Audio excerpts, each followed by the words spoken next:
Well, after 4 straight losses, the Ravens with a gotta-have-it win yesterday. Despite all the drama and uncertainty surrounding Lamar Jackson's status, Snoop Huntley stepping in to help deliver a win. With help, of course, from Batman, 22's 2 touchdowns. But with every win, there's, of course, a loss, and the Bears on the wrong side of this one. But here to help us make sense of it all, let's welcome in Evan Washburn, who was on the sidelines for this one. Evan, I mentioned the offense for the Ravens, but their defense finally getting healthier, playing better. So what will the eventual, we hope, addition of Lamar Jackson do to Baltimore's outlook this season?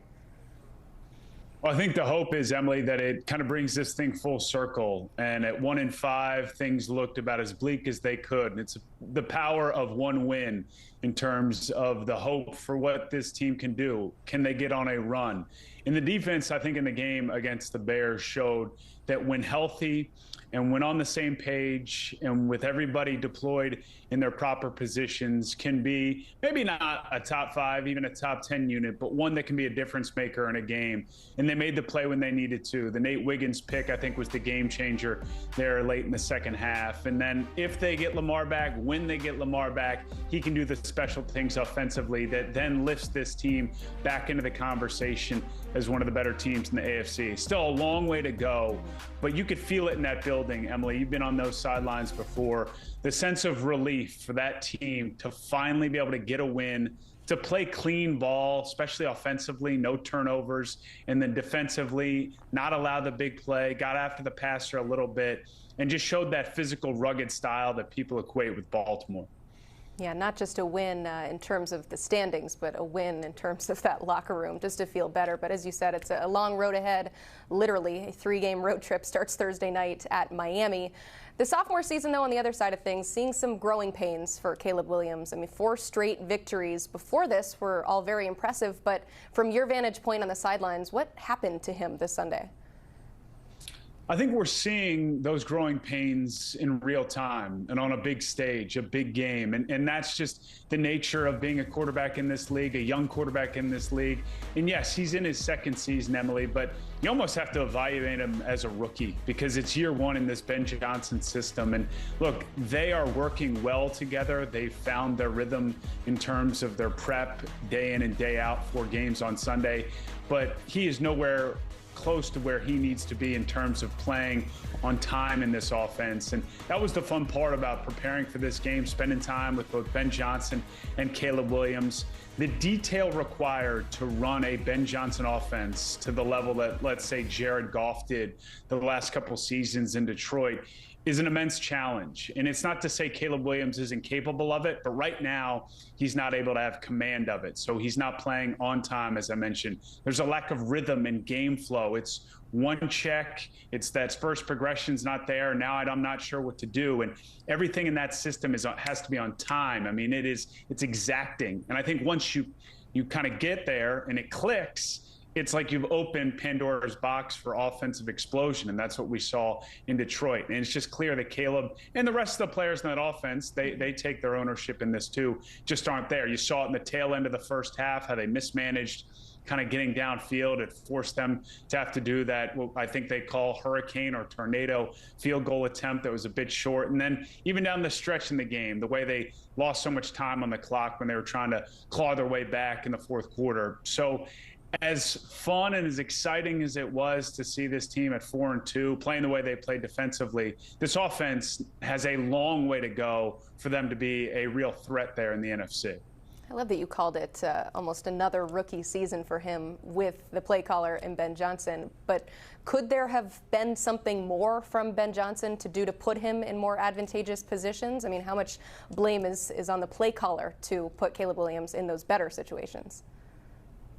Well, I mean, it's a good point. I think everybody has their hand in it, and I think Ben Johnson is doing his best to give Caleb as much as he can handle at this point, but he is going to run what he feels is necessary for this offense to move the ball. They couldn't run the ball as well and that's something that should be brought up. That's not really on Caleb's shoulders.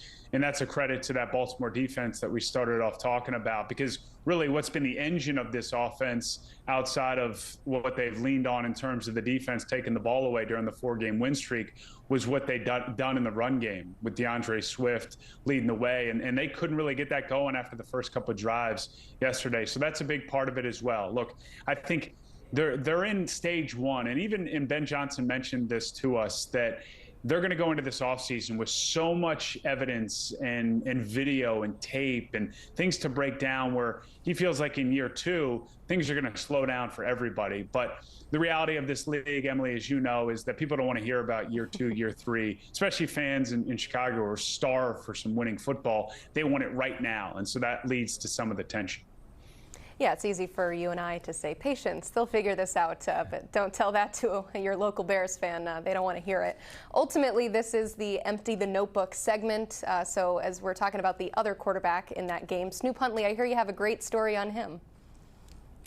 He's just a great story in himself, yeah. Emily. And I think, yeah, the nature of this segment going back a couple of years now is there's so much when you do a game where you might not get it all in terms of some of the background on these players and coaches. And Tyler Snoop Huntley, as they like to call him in Baltimore, has a great story. I mean, he was undrafted out of Utah, and he kind of found his way onto this Baltimore team his first few seasons in the NFL as Lamar's primary backup. And he was thrust into some pretty big spots, one being a game in Chicago where Lamar came down sick in kind of the late hours of the night ahead of that game, and Snoop steps in and he wins it. But there were some pretty big lows too. He had a fumble in a playoff game against Cincinnati, and that was one that was really hard to overcome in a lot of ways. He went away to Miami and then was kind of out of the league. And that was the story, Emily, that we didn't really get to dive into.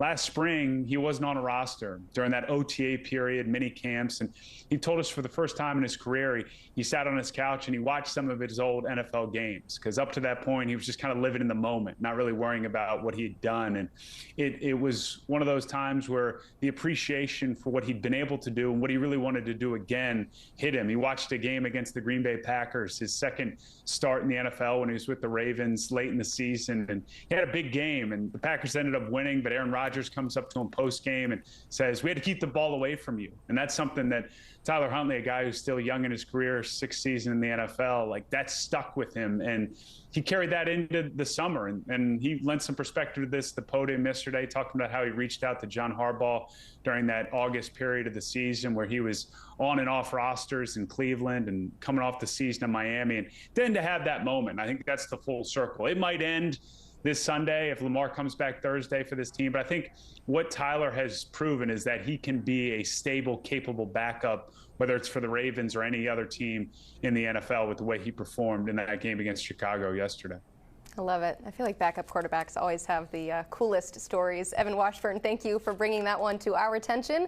Looking forward to catching you on the Colts at Steelers game this Sunday.